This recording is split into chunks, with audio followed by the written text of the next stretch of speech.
우리가 교수해야 되겠죠. 그렇지만 그렇지 않기 때문에 이 기술에 개입하는 방법에 대해서 자세하게 설명하고 있는 것입니다. 다시 내용으로 들어가서 패턴 차단.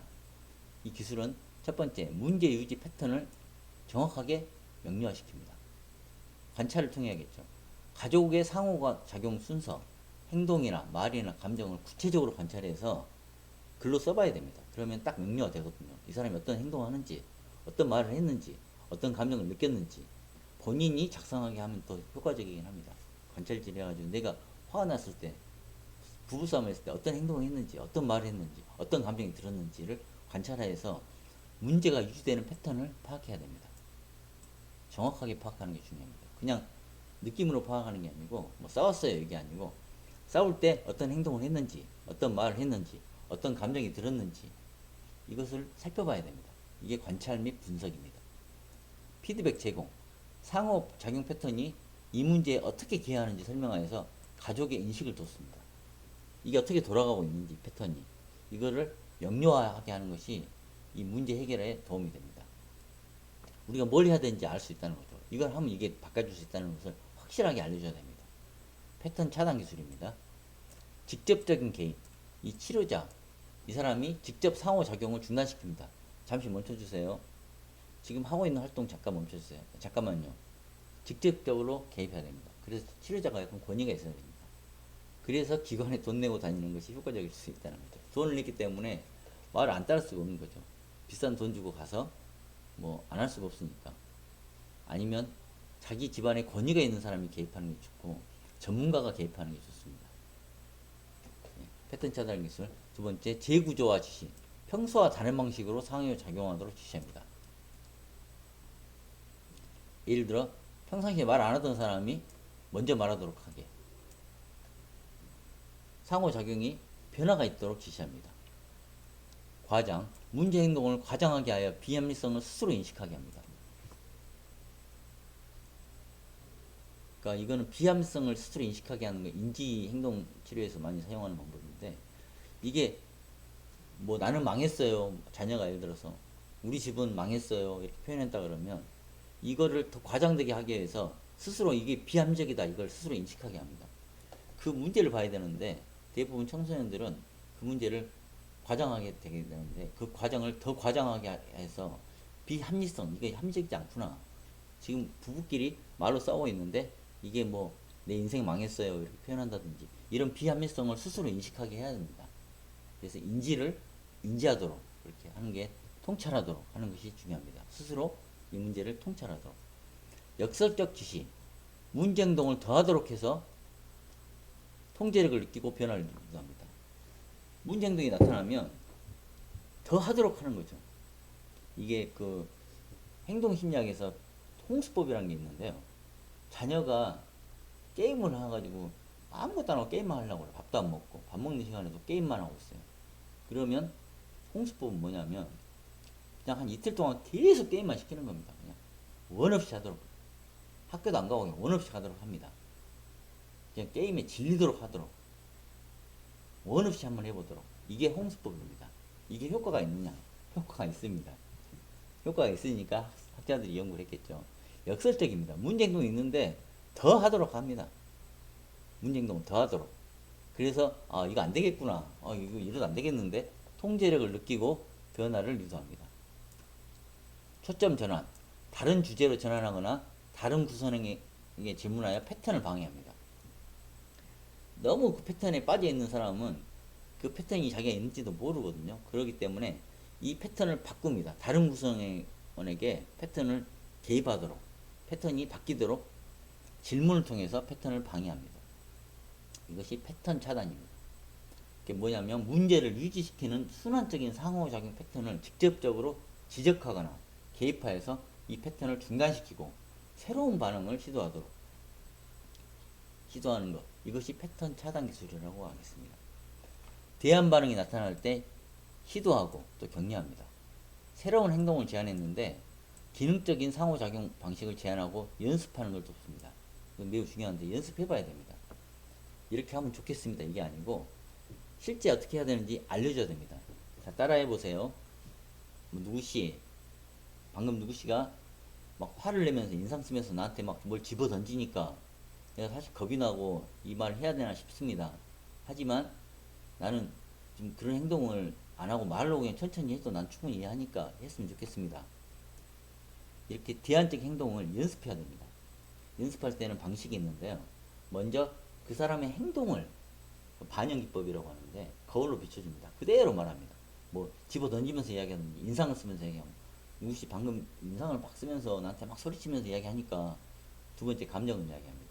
나 지금 되게 불안하고 막 떨리고 지금 어떨 줄 모르겠다고 내 감정 솔직한 감정 나 진짜 열받으면 열받는데 나 무시하는 것 같다고 열받는데 화나 죽겠다 감정을 이야기하고 세 번째 바라는 것을 이야기합니다.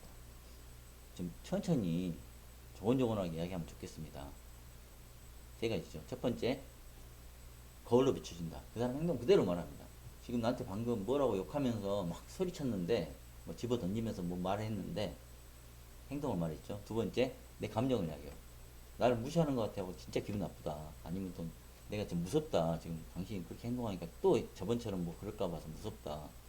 세 번째 내가 바라는 거. 대화할 때는 그냥 진지하게 나한테 불만이 있으면 이야기하고 그냥 있는 그대로 이야기하면 좋겠다. 천천히 이야기하면 좋겠다. 바라는 걸 이야기하시면 됩니다. 이 세 가지가 연습을 해봐야 된다는 거죠. 연습. 제안하고 연습을 돕습니다.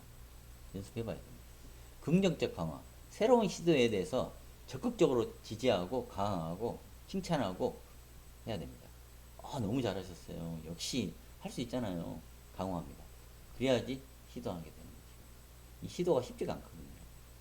평상시 안 했던 특히나 그 MBTI에서 말하는 I 성향인 분들은 남한테 이야기하는 것을 어려워할 수 있습니다. 차라리 글로 이야기하는 걸 편하라고 생각하시니까 이런 거 할 때는 그러니까 물론 글로도 표현도 하고 비언어적인 표현도 다 효과적이긴 합니다만은 연습을 하고 상대방에 따라 다 다르기 때문에 또 부정적인 반응이 돌아올 수도 있거든요. 적극적으로 지지하고 강화하는 것이 매우 중요합니다. 이 격려가 매우 중요하다는 거죠. 이 아들러는 격려만 가지고도 치료가 된다 이렇게 이야기하죠. 또 그 다른 학자 뭐죠? 인본주의 학자들은 뭐 그냥 듣기만 하고 공감만 해도 치료가 된다 이렇게 얘기하는 학자들도 있습니다. 행동주의에서는 다르게 이야기하지만 이처럼 격려가 매우 중요한 요인입니다. 이 격려를 위해서는 격려만 할 것이 아니고 연습을 돕습니다. 목표 경직된 상호작용에서 벗어나서 유연하고 새로운 패턴을 학습하고 내재하도록 돕습니다. 여기서 내재화라는 말이 나왔죠. 몸에 익히도록 학습하고 이게 완전히 자연스럽게 나오도록 아까 말씀드린 것처럼 대화할 때 상대방 행동을 반영하고 그대로 거울로 비춰서 당신이 지금 방금 나한테 인상 쓰면서 소리치면서 큰 목소리로 뭐라고 외치면서 이야기했지만 내가 느끼는 거 두 번째 나 지금 그 이야기를 들으니까 내가 지금 가슴이 막 울렁울렁하고 지금 내 감정 그대로 이야기합니다. 세 번째 내가 바라는 거 얘기하는 거 이런 것을 제안을 하고 연습하도록 도와서 실제 학습을 하고 여기에 내재화되면 이런 것이 반응해서 기능적인 새로운 패턴이 생겨납니다. 이런 것이 다시 또 학습하고 완전히 딱 자리 잡도록 돕는 것. 이것이 패턴 차단 기술이라고 말할 수 있겠습니다. 이제 세션 내 역할극 과제 설계입니다. 특정 문제에 관해서 목표 설정을 하고 실제 갈등 기반으로 시나리오 구성하고 새로운 관점을 위한 역할 분담, 상호작용 패턴 관찰 및 분석, 즉각적인 중단 및 대안을 시도합니다. 세션 내 과제 설계입니다. 명령형, 특정 행동에 직접 지시합니다. 경험형, 특정 상황을 통한 인식을 변화시킵니다. 구조적으로는 물리적인 구조, 위치, 순서를 변경합니다. 위치와 순서를 변경하는 것도 매우 효과적이라고 볼 수 있겠습니다. 변화를 준다는 것이니까요. 효과적인 피드백 방식입니다. 즉각성이 중요합니다. 즉각적으로 피드백을 주는 것은 학습 효과를 극대화시키는 효과가 있습니다. 구체성입니다. 추상적인 평가를 하지 말고 특정 행동을 언급하면서 구체적으로 그 사람이 했던 말, 언어, 행동, 반응, 감정 그대로 표현하는 것이 효과적입니다. 긍정적인 강화, 작은 시도와 변화를 격려합니다. 대안을 제시합니다. 비난적인 대안보다는 긍정적인 대안으로 기능적인 대안을 탐색하게 합니다. 결국은 본인이 스스로 통찰하고 깨달을 수 있도록 도움을 주는 것이지 지시하고 강요하는 식으로 조언을 하는 식으로 하는 것은 지양해야 할 것입니다. 다음은 수명 규칙 드러내기 설계입니다. 이것은 가족 내에 숨겨져 있는 역기능적인 규칙, 우리 집에서 절대 화를 내면 안 된다, 자녀는 엄마 아빠 말에 무조건 순종해야 된다, 이런 밖으로는 드러내지 않는 그 가족만이 갖고 있는 그 규칙이 있다면 찾아보고 그것을 검토하고 만약에 필요하면 그것이 변화시키도록 돕는 활동을 수명 규칙 드러내기 이렇게 이야기하는 것입니다. 내용은 가족의 역기능은 암묵적이고 경직된 수명 규칙에 의해서 유지될 가능성이 높습니다. 이러한 규칙들을 드러내고 명료화시키는 것은 변화를 위한 첫걸음입니다. 첫 번째, 금지 규칙을 탐색합니다. 절대 해서 안 되는 일은 우리 가정 내에서 화가 났을 때 반응 방식은 우리 가정 내에서 표현하기 어려운 감정은 우리 가정 내에서 이런 표현은 하면 안 된다 하는 것이 있는지 탐색합니다. 또한 의무 규칙을 탐색합니다. 반드시 가정 내에서 해야 할 일은 누가 먼저 희생해야 되는지, 누가 양보를 해야 하는지 여기에 대해서도 탐색을 해봅니다. 좋은 가족 구성원의 정의는 어떤 것인지, 잘 희생하는 사람인지 어떠한 것인지, 이러한 가족 구성원들이 갖고 있는 소문 규칙을 드러내게 하는 것입니다. 명료화시키는 것, 이것이 가족 변화의 첫걸음이라고 할 수 있겠습니다. 여기에서 리프레이밍 대화법이 나오는데, 우리 가족은 절대로 싸우면 안 된다, 이것을 리프레이밍 합니다. 재구조화 시키는 거죠. 서로를 아끼는 마음에서 조심했던 거군요. 이제 그 사랑으로 의견을 나누는 법을 배워봅시다. 새롭게 변화하도록 조력하는 것입니다. 자녀는 부모에게 순종해야 한다, 이런 규칙이 있다고 한다면 자녀를 보호하려는 마음이었군, 이제 스스로 판단하도록 지지해주면 어떨까요? 자녀의 독립성을 갖도록 해주라는 것을 이렇게 순종해야 된다 이렇게 하는 사람한테 긍정적으로 표현하는 것입니다. 이처럼 가정 내에 갖고 있는 패턴, 규칙 이런 것을 드러내고 변화를 유도하는 것이 가족 변화, 체계론에서 보는 가족 변화의 가장 기본 원칙이라고 볼 수 있겠습니다. 다음은 중요 단어가 나왔는데요. 경계라는 단어가 나옵니다. 경계 재설정. 경계 설정이라는 것은 가족 성원들에게 적절한 거리감을 유지하고 개인의 자율성을 인정하도록 돕는 것입니다. 예를 들어 유리된 가정에게는 정서적 교류를 위한 활동을 격려하고, 밀착된 가정에게는 개인 건강과 시간을 확보하도록 전합니다.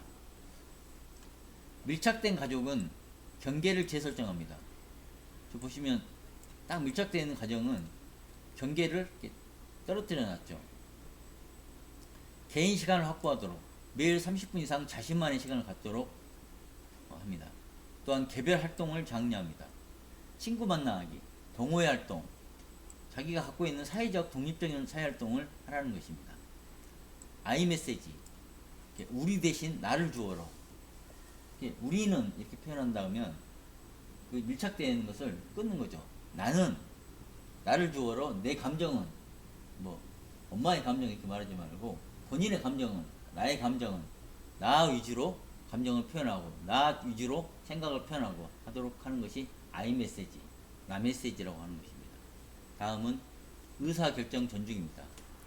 자녀가 어떤 결정을 하면 무시하지 말고 자녀의 결정에 부모가 개입하지 말고 그 의견을 들어주는 거죠. 끝까지. 그리고 엄마의 의견은 이렇다 이렇게 하는 거죠. 자녀가 결정할 때 부모가 개입하지 않는 것, 이것이 존중, 의사결정 존중 이렇게 이야기할 수 있겠습니다. 반대로 유리가족은 정서교류를 증진하는 활동이 들어가야 되겠습니다. 정기적인 가족 식사, 자 이런 걸 할 때 밑에 나와 있지만 원칙이 있죠. 점진적으로 접근해야 됩니다.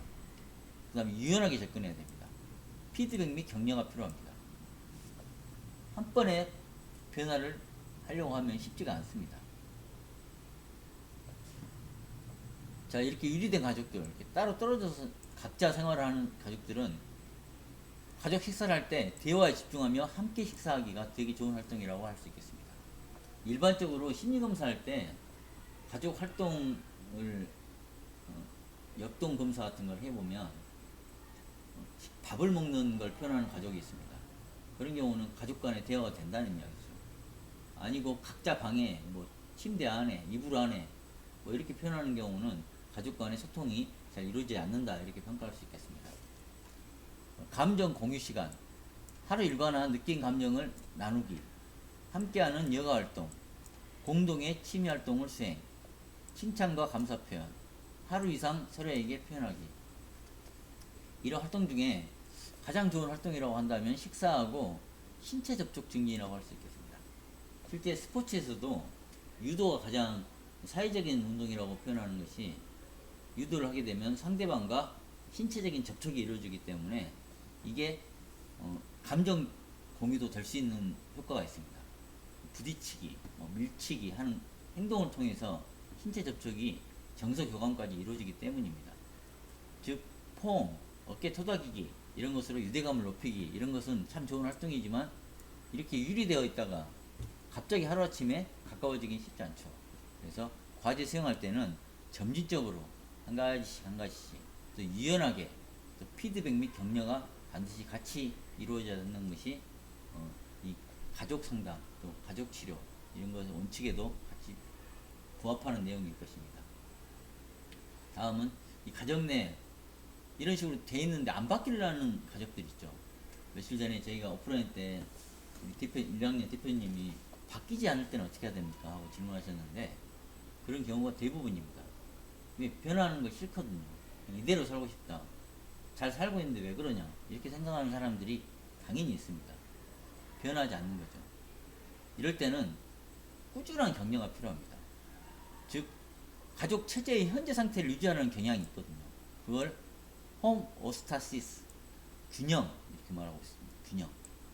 이게 지금 균형이라고 생각하는 거죠. 우리 가족은 이대로가 균형이야. 이렇게 살아왔어. 앞으로도 이렇게 살 거야. 이거죠. 이런 상태를 유지하려는 경향이 있는데, 이것을 역기능적 패턴이라도 이게 익숙하기 때문에 표현하는 것을 저항하고 개입을 통해 의도적으로 혼란을 줘서 새로운 균형을 모색하게 해야 됩니다. 의도적으로 혼란을 주는 거죠. 막 퀀텀을 일으키는 겁니다. 왜? 이대로 되면 이게 역기능적인 패턴에 익숙해져 있기 때문에 안 바뀌는 거죠. 이 홈오스타시스, 즉 균형을 파괴하고 증상을 재규정해 줘야 됩니다. 그러기 위해 제일 먼저 필요한 것이 균형을 깨야 된다는 거죠.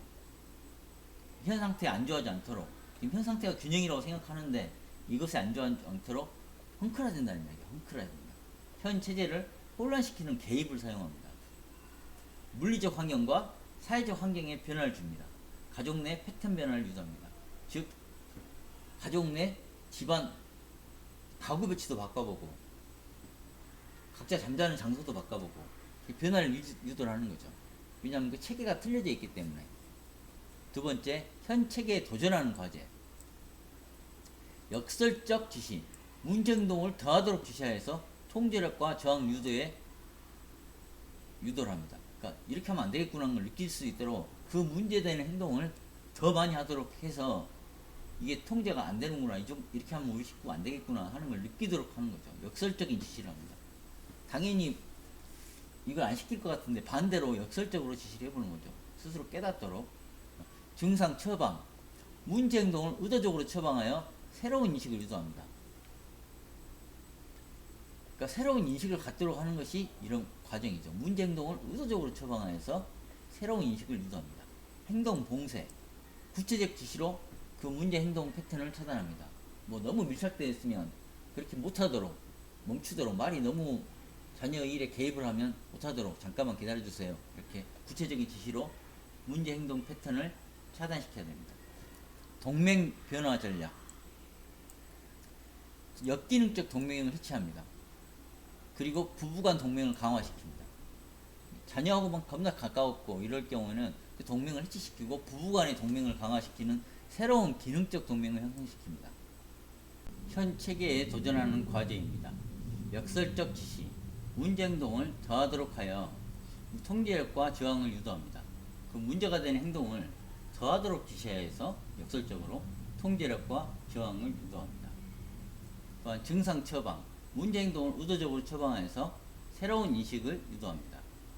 행동 봉쇄, 구체적 지시로 문제 행동 패턴을 차단합니다. 동맹 변화 전략, 역기능적 동맹을 해체합니다.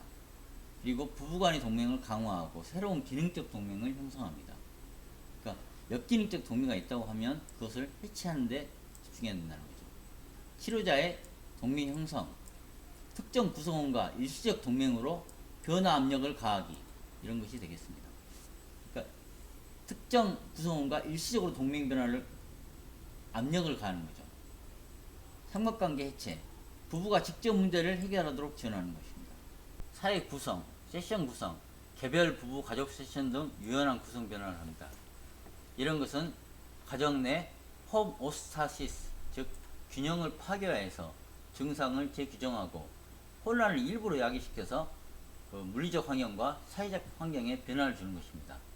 목적은 가정 내 패턴 변화를 위해서 이런 것을 한다는 것을 의미합니다. 증상 재규정의 대분입니다. 증상 재규정, 이것은 뭐냐면 개인의 문제를 체계 유지에 기여하는 기능으로 다르게 해석하는 것을 말합니다. 예를 들어 말 안 듣는 아이를 가족의 긴장감을 해소하기 위해 희생하는 아이로 재규정하여서 가족 전체의 책임으로 돌립니다. 이러한 접근은 가족 문제를 개인의 결함으로 낙인 찍지 않고 관계 속의 맥락에서 이해하고 해결할 수 있도록 돕는 가족복지 실천의 핵심 방법론이라고 할 수 있겠습니다. 여기 앞에 나온 내용처럼 개인에게 집중된 비난을 제거하고 가족 전체가 문제 해결에 공동 책임을 느끼도록 유도하여 변화 동기를 증진시킵니다. 이십니다. 학교에 가기를 거부한 아이. 누구가 학교에 가는 것을 힘들어하는 것은 사실 우리 가족이 서로에게 얼마나 깊이 연결되어 있는지를 보여주는 것 같아요. 동원이는 어쩌면 부모님께 힘들어하시는 모습에 불안감을 느껴 두 분이 함께 자신에게 관심을 쏟도록 만들어서 부모님 간의 긴장을 잊게 하려는 아주 중요한 역할을 하고 있는 것 같아요. 이제 동원이가 그런 무거운 짐을 내려놓을 수 있도록 우리 가족 모두가 서로 어려움을 함께 나누고 해결의 방법을 찾아야 할 때인 것 같습니다. 이렇게 학교에 가기를 거부하는 아이를 그 학교 가기 거부하는 아이의 문제로만 치부하지 않고 가족 전체가 문제 해결에 공동 책임을 느끼도록 이렇게 하는 것이 가족복지 실천의 핵심 방법론이라고 할 수 있겠습니다. 가족 모두가 개입하는 거죠. 사례 개요도와 체계도를 살펴보겠습니다. 초기 사정의 중요성. 이러한 도구들을 통해서 수립된 동문은 가족의 포괄적인 이해를 제공하고 효과적인 전략을 수립하고 가족이 함께 목표를 설정하는데 필수적인 기반이 됩니다. 이때 자세하게 쓰는 게 중요합니다. 사례 개요, 주요 정보, 문제가 되는 상황, 주 호소 문제죠. 이 문제 발생 시점, 또 관련 사건, 가족의 강점과 자원, 또 목표는 가족이 제시하는 문제 이면에 숨겨진 체계적인 역기능 가설을 수립합니다. 그러니까 아이의 문제가 있어서 그럽니다. 그럼 아이의 문제만 보는 것이 아니고 체계적 역기능을 일으키고 있는 가설을 수립하는 것이 사례 개요라고 할 수 있겠습니다. 두 번째는 가계도. 3대 이상 거치는 가족의 정보와 패턴을 기호로 표시한 시각적 도구를 작성합니다. 그러니까 할머니, 할아버지, 엄마, 아빠 이렇게 쓰면 엄마 쪽도 할머니, 할아버지 다 살펴본다는 거죠. 사이가 어땠는지, 나빴는지, 나빴으면 가위표, 좀 안 좋았으면 삼각형, 좋았으면 동그라미 이런 식으로 해서 엄마의 자녀가 있으면 엄마와의 관계는 또 부모와 관계는 어떤지, 좋으면 동그라미, 자녀가 2명 있으면 자녀와 관계, 첫째와 관계가 좋으면 동그라미, 뭐 세모, 안 좋으면 X 이렇게 해가지고 표시하면 한눈에 가계도를 살펴볼 수가 있습니다. 다음은 생태도입니다. 가족 외부 환경 체계 간의 상호작용을 선으로 표현하는 것입니다. 가족과 관련된 사회적 지지망, 스트레스 자원 이런 것을 파악해가지고 외부 환경에 어떤 영향을 주는 것이 있다고 그러면 생태도에 포함시키면 되겠습니다. 상호작용 도식. 가족 구성원 간의 문제 상호작용 패턴을 화살표로 그 앞에 보셨던 화살표처럼 순환적 인간성 화살표로 시각적으로 보여줘가지고 가족이 상호 패턴이 이렇다는 것을 인식하도록 돕습니다.